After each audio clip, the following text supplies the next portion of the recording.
Bienvenidos a Voz y Revolución. Un espacio académico e investigativo en el cual compartiremos acerca de la realidad jurídica, política y social de Colombia y el mundo. Yo soy Santiago Osorio Mayo. Y yo, Daniel Gómez Martínez. Y aquí comienza la revolución. Bueno, muy buenas tardes para todos. Aquí nos encontramos en un nuevo capítulo para Voz y Revolución. Esta vez desde la Universidad de Medellín, frecuencia U 940 AM. El día de hoy, nuestro invitado especial es el doctor David Mendieta González, abogado especialista en Derecho Constitucional y magíster en Derecho Administrativo de la Universidad de Antioquia, doctor en Derecho Constitucional de la Universidad Complutense de Madrid, profesor de tiempo completo de la Universidad de Medellín y director del doctorado en Derecho de la misma institución. Además, es editor de la revista Opinión Jurídica. Doctor, bienvenido al programa. Muchísimas gracias por la invitación. Siempre es un honor acompañarlos.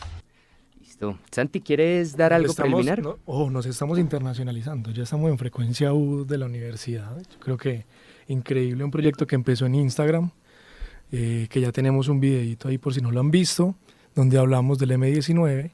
Y ya tener, pues, digamos, como la colaboración de la universidad nos parece increíble.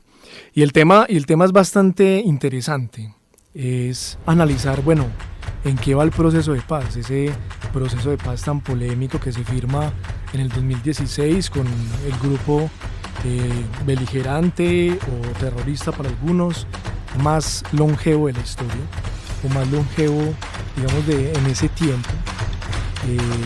Y que llevó inclusive a tener un Nobel de Paz, que llevó inclusive a crear cortes. Bueno, de todo eso vamos a hablar con el profesor Mendieta. Listo, entonces vamos a comenzar primero para realizar una contextualización en cuanto a un poco de historia. Doctor, ¿cómo comenzó como tal el conflicto entre las FARC-EP y el Estado colombiano? Bueno, es importante recordar las raíces de nuestro conflicto. El asesinato de Jorge Eliezer Gaitán, el Bogotazo, la gran violencia, el enfrentamiento bipartidista que desangró el país.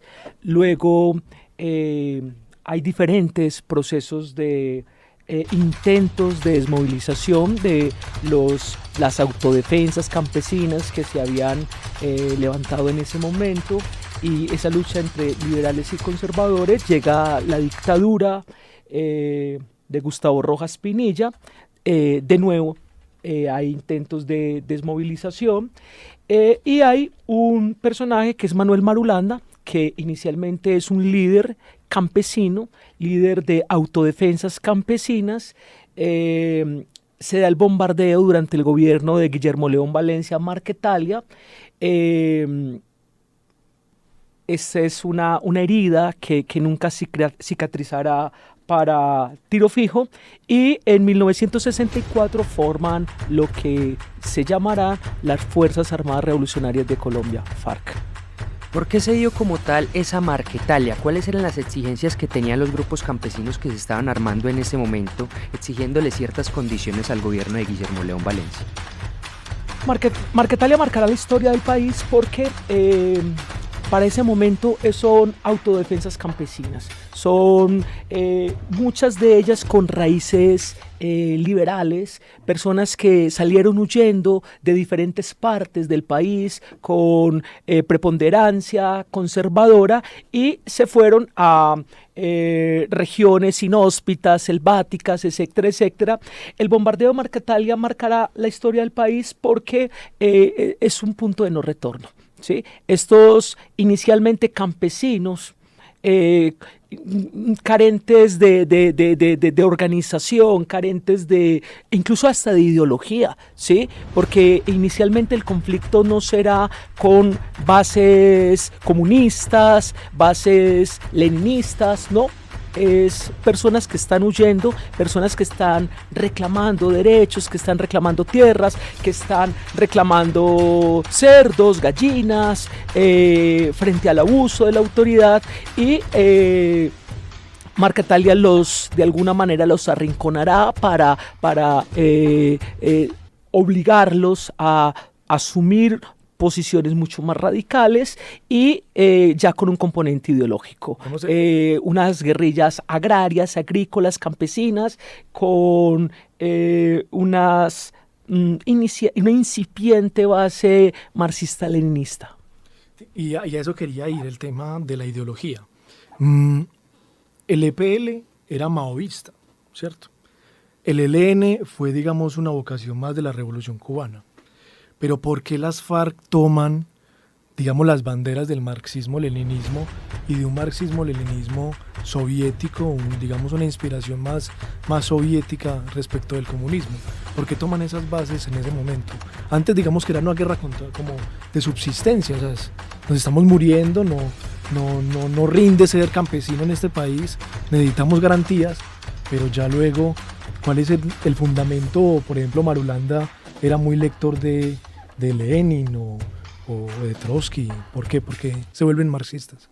Como les dije antes, al principio el componente ideológico no es fuerte. No es fuerte, son campesinos que están inmersos en un conflicto que está desangrando, un conflicto bipartidista que está desangrando el país. Sin embargo, coincide con la Guerra Fría.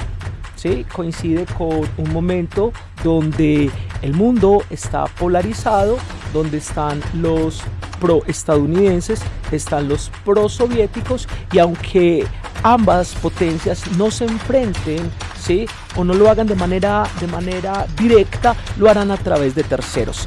Entonces,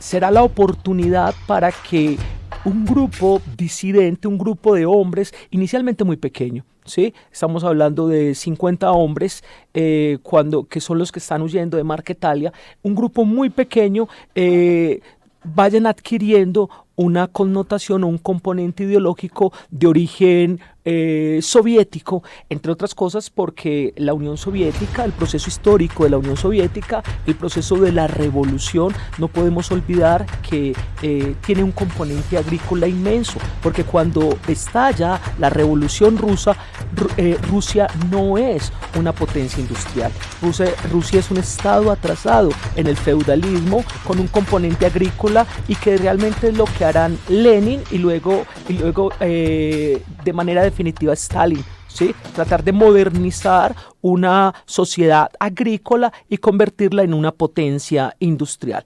Entonces, de ahí viene el componente ideológico agrícola.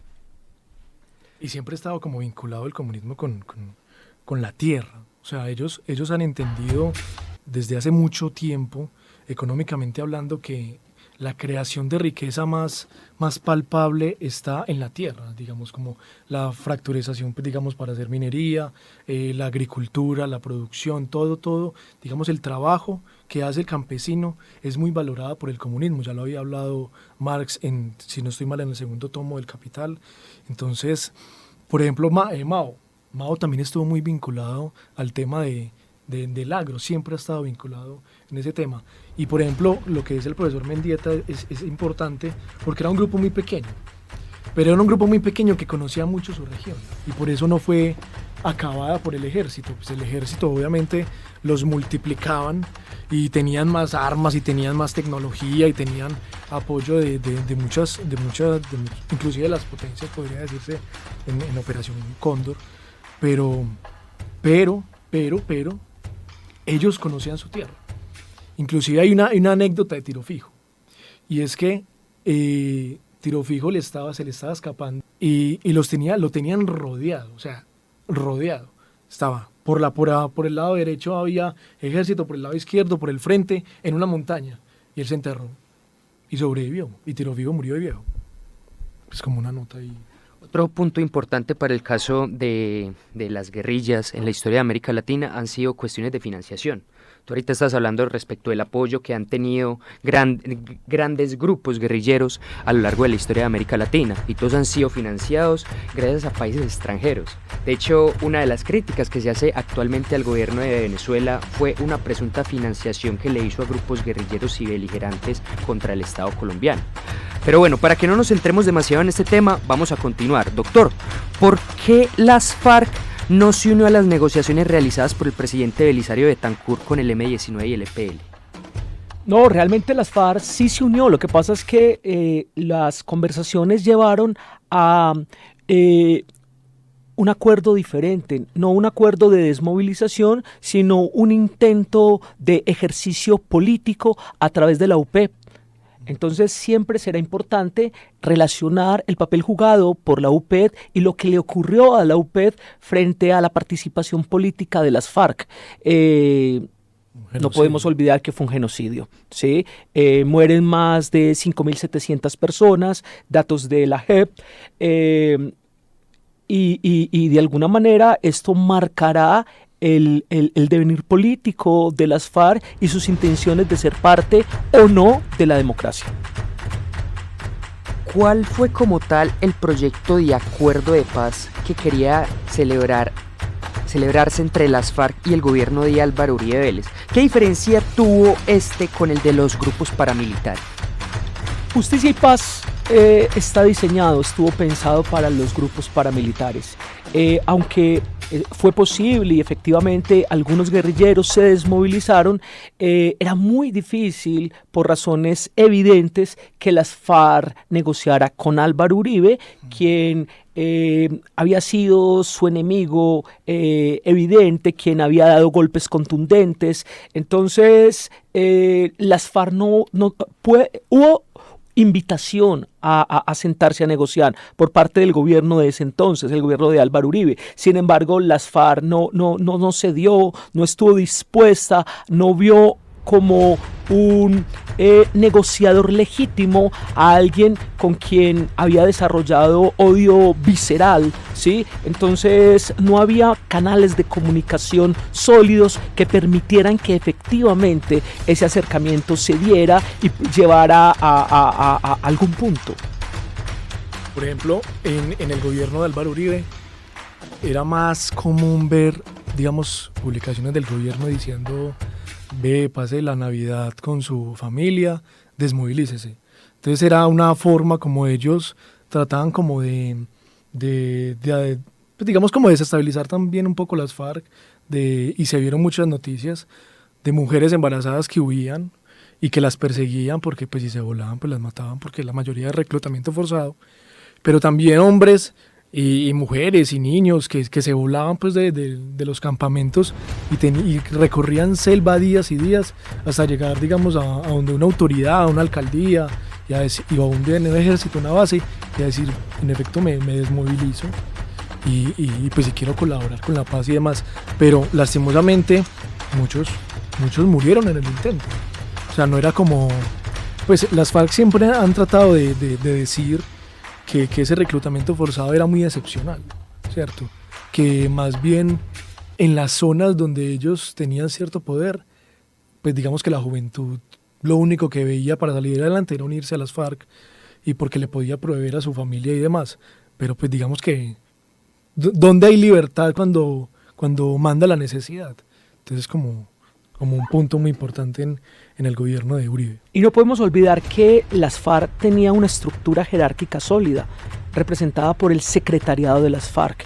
Entonces, esas invitaciones en los medios de comunicación, donde se le decía a los guerrilleros desmovilícense, donde había se arrojaban volantes en zonas selváticas del país, donde se invitaba a los guerrilleros a desertar, obviamente era un ataque frontal a esa estructura jerárquica y por lo tanto hacía inviable el acercamiento porque era desconocer a los jefes de esta estructura o de estos grupos guerrilleros. Ya si analizamos entonces como tal lo que fue el acuerdo de paz celebrado con las FARC y el gobierno del presidente Juan Manuel Santos, empecemos diciendo el espacio geográfico en el que se realizaron los acuerdos. ¿Por qué Cuba? ¿Qué contenido ideológico o simbólico representaba Cuba para la celebración de los acuerdos? Aparte de que era uno de los países testigos presentes en el acuerdo. Bueno, lo primero es que Juan Manuel Santos, que tendríamos que reconocer su capacidad de maniobra, su habilidad a la hora de gestionar este acuerdo de paz, tenía claro que los acercamientos no podían darse en territorio colombiano. Y no podían darse en territorio colombiano por la pésima experiencia de los diálogos del Caguán. donde en una zona amplia del país, en un territorio extenso del país, se creó un espacio independiente que fue usado y abusado por las FARC. Se convirtió en una zona para delinquir, donde el Estado no hizo presencia y el país no resistía nuevas zonas de distensión o nuevas zonas de desmilitarización. El país, la opinión pública no resistía volver a la experiencia del Caguán. Entonces, los diálogos de manera exploratoria, primero se dieron en Oslo, luego entonces de manera oficial en La Habana, pero siempre se tuvo claro que tenía que ser fuera de Colombia. ¿Por qué La Habana?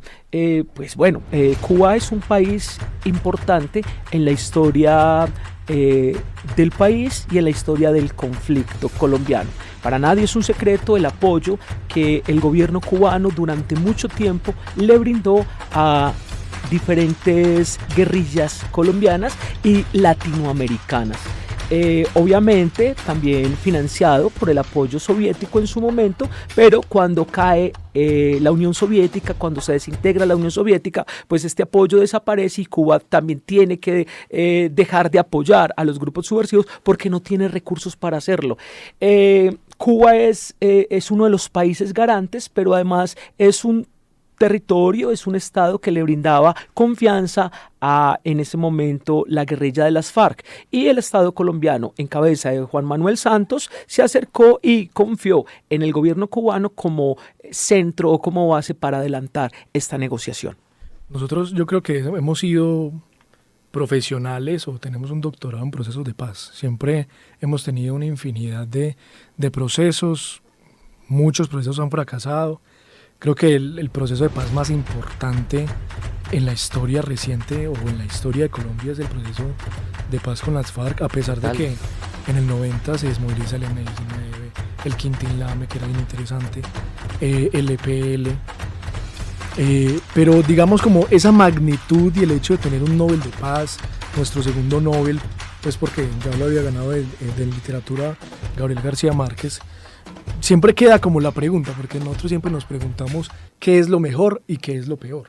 Entonces, una pregunta respecto al proceso de paz es, para hacerle al profesor Mendieta, es, ¿debería considerársele a Juan Manuel Santos el mejor presidente de la historia de Colombia? Yo no sé si Juan Manuel Santos pueda considerarse el mejor presidente de Colombia. Creo que hasta ahora ha sido un buen expresidente, ¿sí? Aunque definitivamente este primer puesto se lo lleva Belisario Betancur.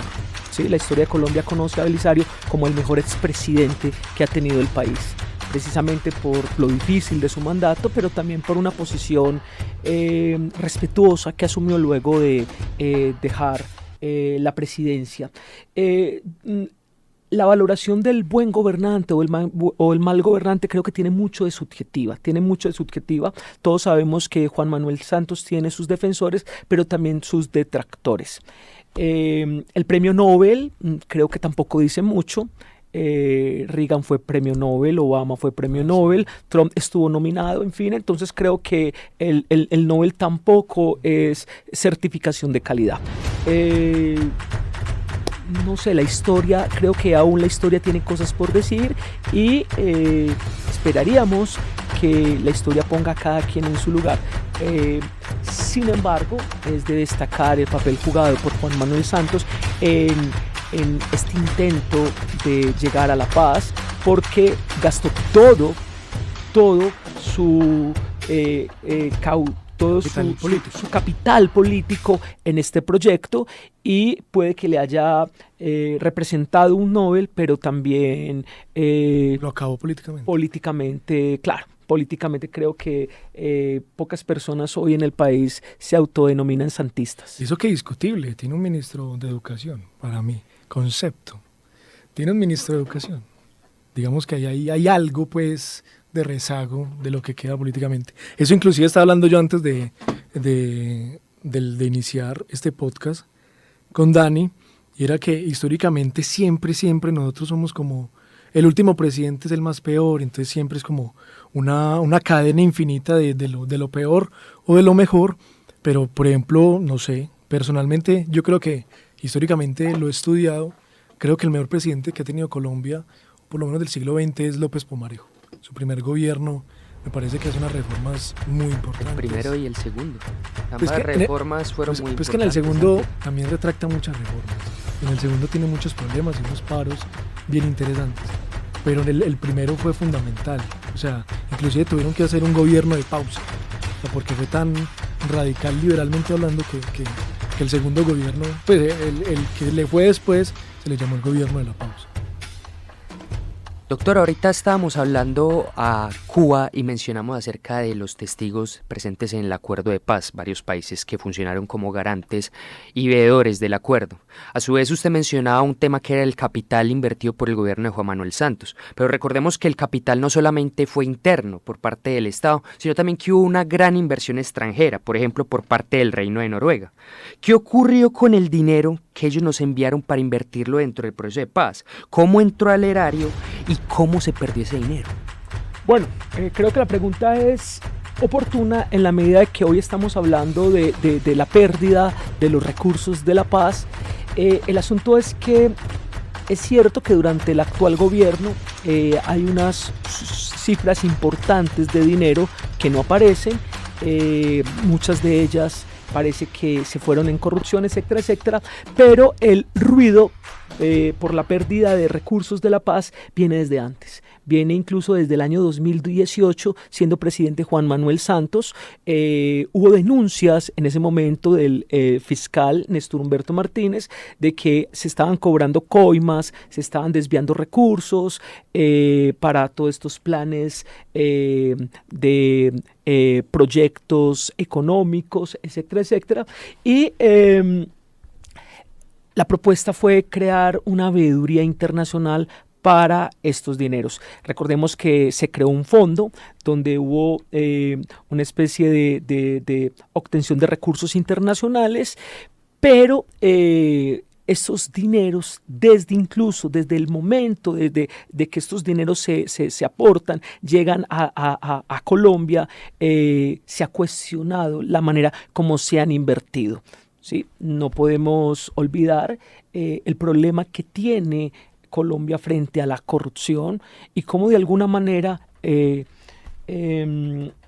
los ruidos de los fusiles permitían que los corruptos actuaran de manera libre, desproporcionada, y callar estos fusiles permitió evidenciar aún más lo que estaba sucediendo en Colombia frente a la corrupción.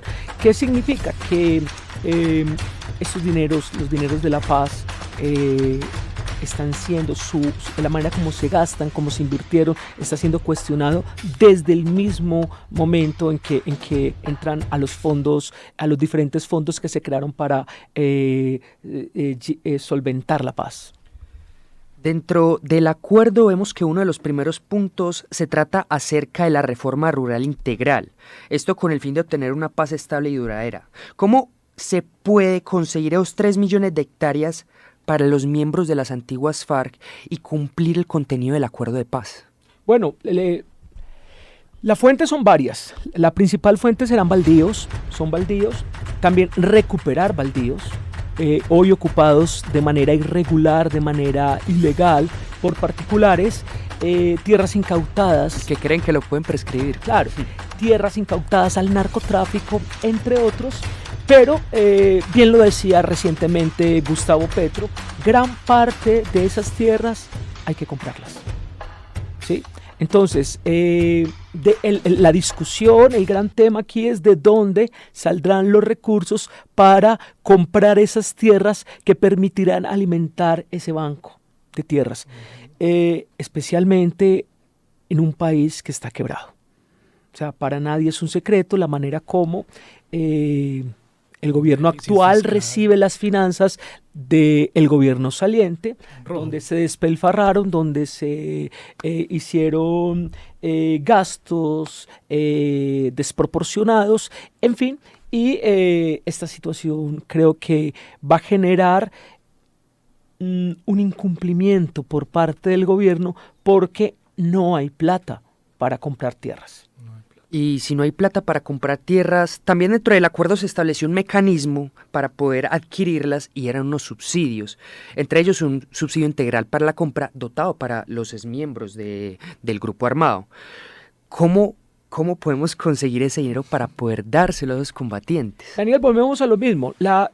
Los problemas del país pasan por la tierra, indiscutiblemente.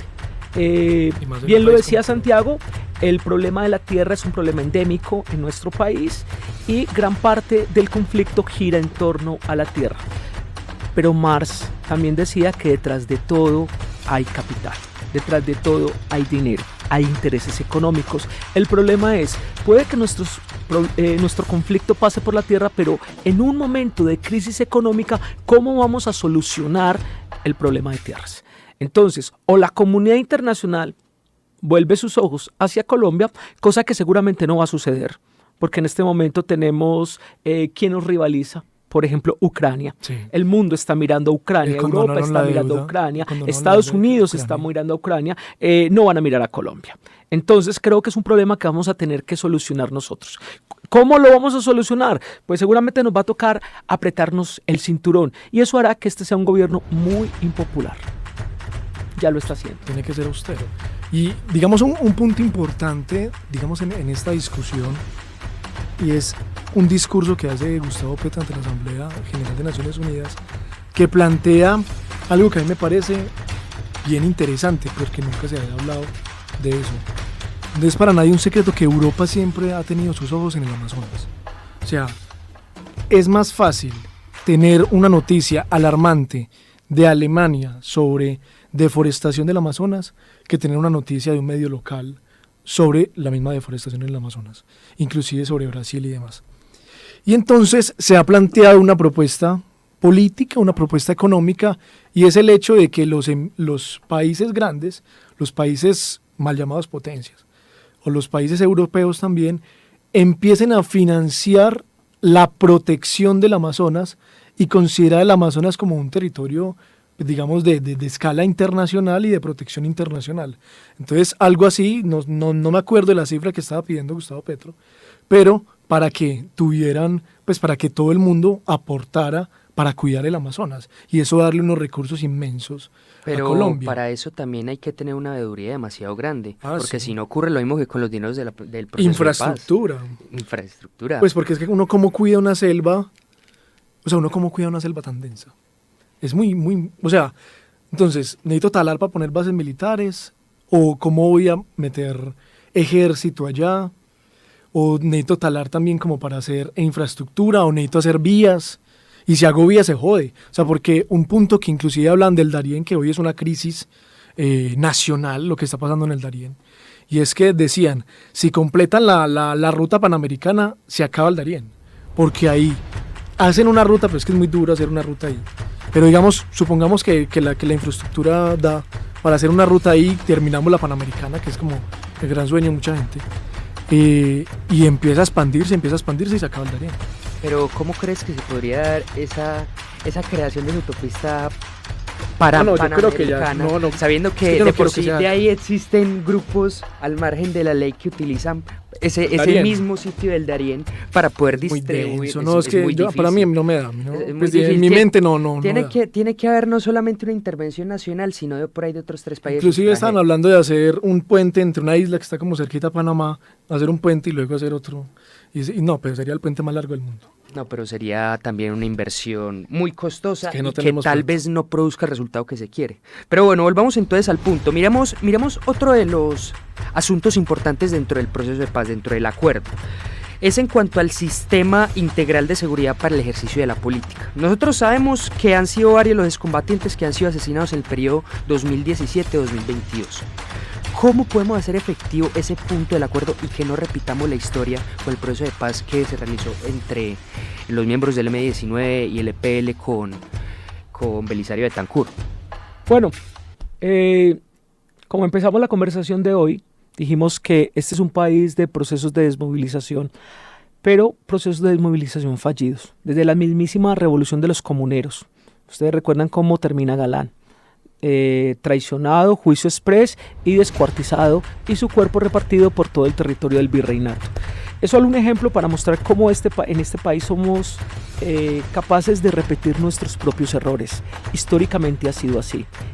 Guadalupe Salcedo, el asesinato o el genocidio de la UPET, el asesinato de Pizarro León Gómez, en fin, uno empieza a mirar y hay infinidad de ejemplos donde la desmovilización no terminó bien.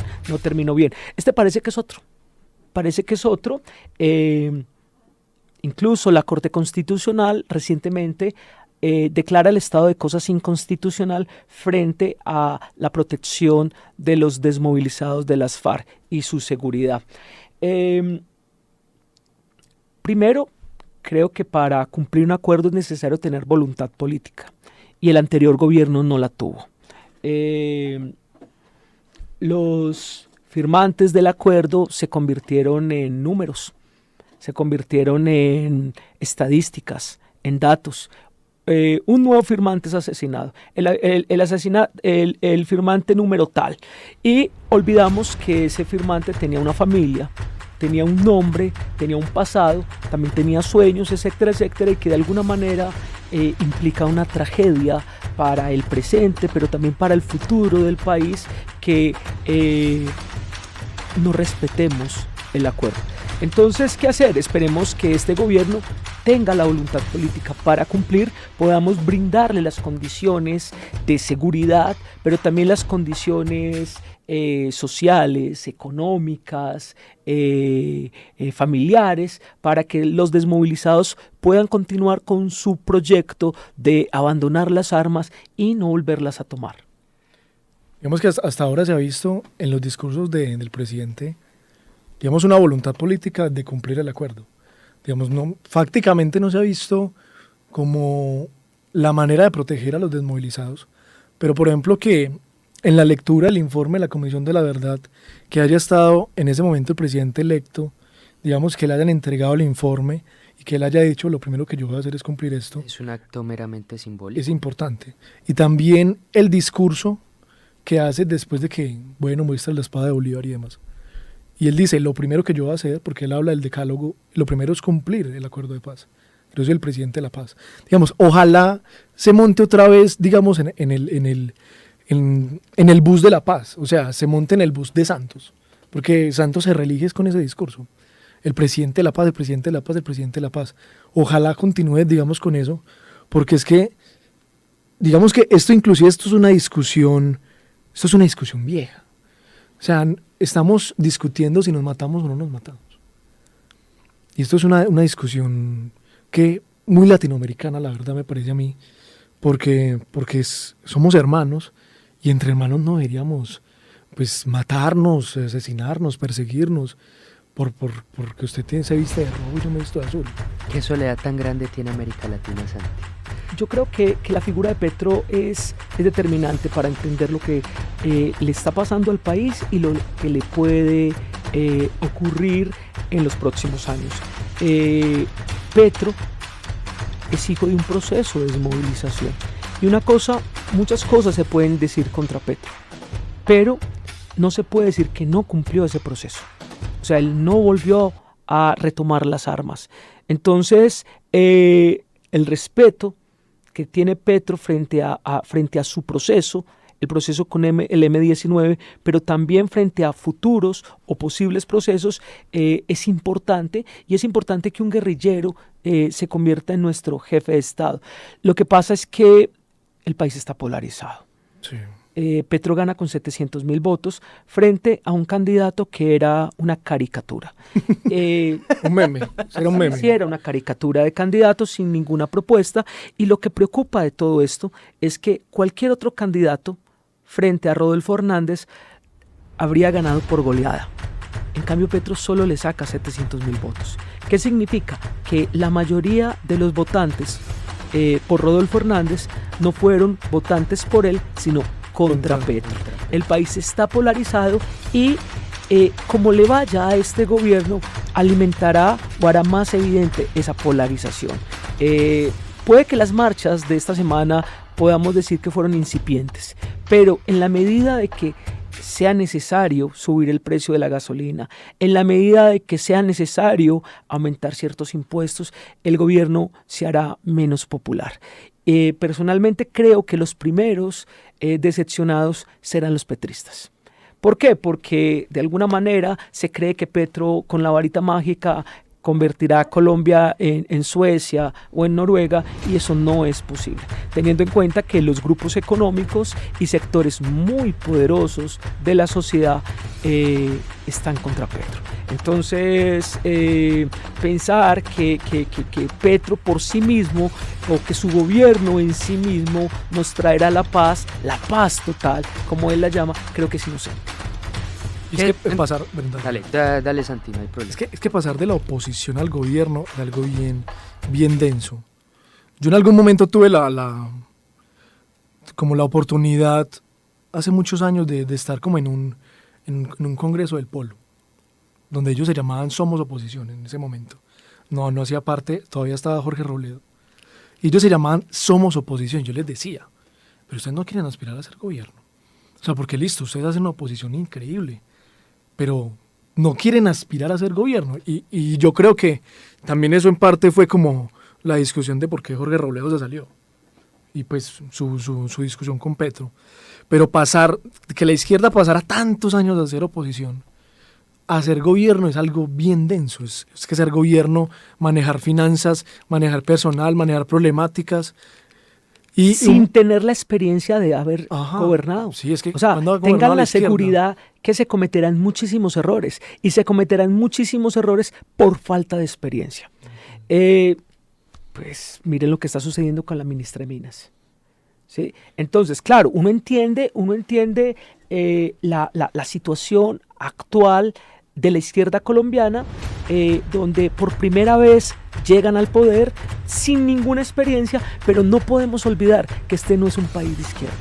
Este es un país que históricamente ha ido entre la derecha y la extrema derecha. Este no es un país de izquierdas. Este es un país donde fue posible un gobierno de izquierdas solo frente al pésimo gobierno de Iván Duque.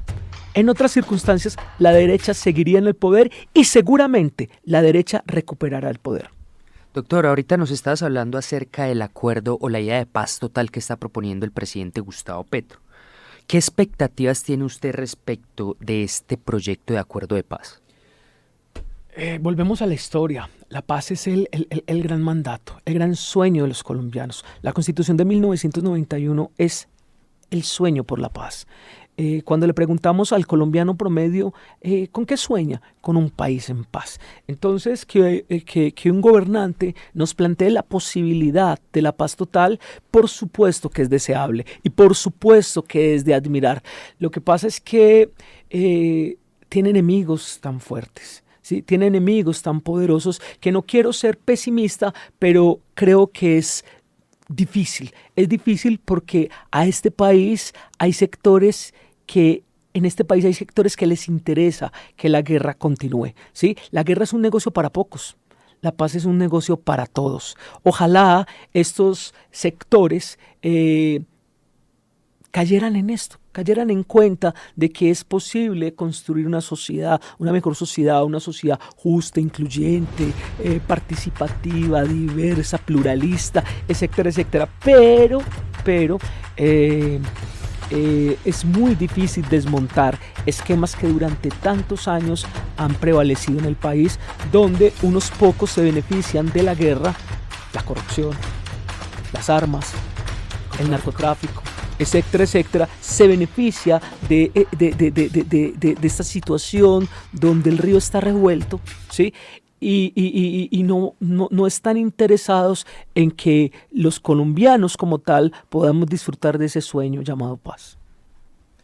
Es digamos, una buena estrategia que Gustavo Petro, en el término de la paz total, ponga equivalentemente a grupos como las autodefensas gaitanistas y al ELN, porque ese fue uno de los reparos de la guerrilla del ELN. Acá no hay paz total si no hay diálogos regionales. Esa siempre ha sido la petición del ELN, porque hay una gran diferencia entre las FARC y el ELN. Y es que mientras las FARC, como lo decía el profesor, tenía un secretariado y nadie cuestionaba en su momento a Marulanda, a Tiro Fijo, a Alfonso Cano, a Timochenko, etc., el ELN es un reguero de frentes. Y ese reguero de frentes tiene solicitudes muy particulares una a una. Entonces, negociar con el ELN es negociar con mucha gente y negociar con muchas experiencias diferentes, contextos diferentes, geografía diferente, culturas diferentes. Entonces, cuando se le plantea el tema de la paz total y también las autodefensas empiezan a decir vamos a hacer un cese o vamos a intentar negociar, etcétera, ¿es posible una paz total donde esté en un lado de la mesa los paramilitares y en el otro lado de la mesa el ELN?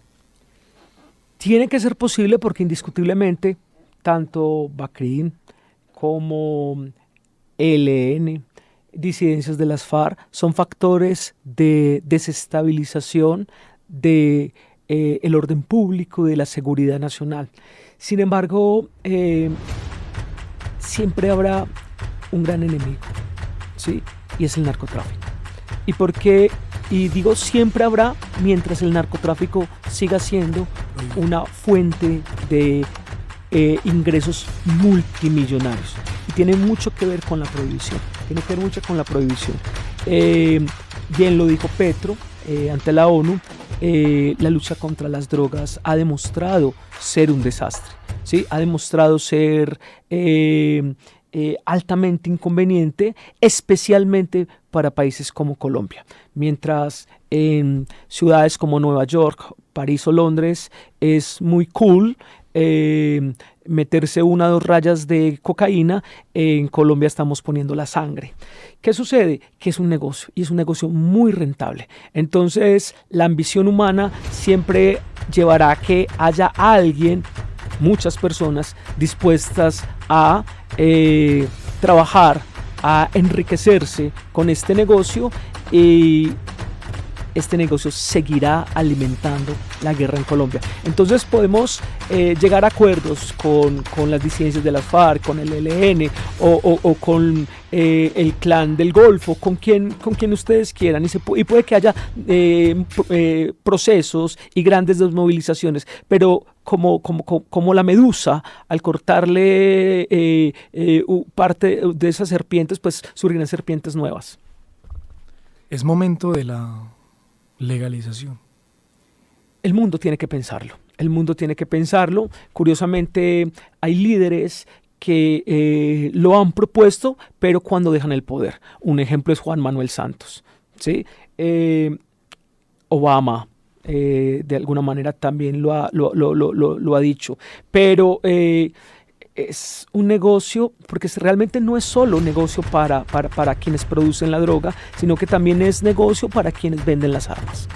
Entonces, mientras sea un negocio tan rentable para algunos de manera lícita y para otros de manera ilícita, es difícil pensar que habrá quienes cedan, especialmente los poderosos, y permitan que abramos un debate serio, un debate concertado, donde podamos mirar los pros y los contra de una legalización. No podemos olvidar el alcohol en Estados Unidos, que durante un par de décadas alimentó a los gángsters, etcétera, etcétera, y la solución fue la legalización. Una última pregunta. ¿Cuál es el mayor reto para el gobierno colombiano en estos 4 años? El mayor reto. Tiene muchos, pero ¿cuál es el más importante? Esa es una pregunta, Santiago, muy difícil porque me da vergüenza con ustedes. Hoy puedo sonar pesimista. Yo la verdad creo que el primer reto es terminar estos 4 años. ¿Sí? Normalmente quienes estudian la crisis de la democracia dicen hoy en el mundo, en textos como "Cómo mueren la democracia", dicen que quienes pretendan boicotear, quienes pretendan menoscabar la democracia, lo harán desde dentro, ¿sí? lo harán haciéndose elegir por medios democráticos. Acaba de suceder en Italia, vamos a ver qué sucede en Italia, o Orbán en Hungría, en fin. Sin embargo, yo personalmente creo que hay ruido de sables en Colombia, ¿sí? Hay personas interesadas en... Esto es raro en Colombia. Colombia no tiene una tradición de golpes de Estado. Sin embargo, uno sí escucha que hay personas que quisieran que hubiera un golpe de Estado. Entonces, yo personalmente creo que la situación es tan peligrosa, y la línea que está transitando en este momento el gobierno es tan delgada, que ya terminar el periodo será un triunfo. De ahí para adelante habrá muchos otros, intereses, propósitos, metas, pero terminar el periodo ya será bastante. O sea, uno de los primeros retos es que no se repita la historia de Chile. Que no se repita la historia de Chile. En el país hay mucho odio. Las marchas de esta semana dejaron ver discursos de odio y discursos que de alguna manera muestran el querer de algún sector de la sociedad.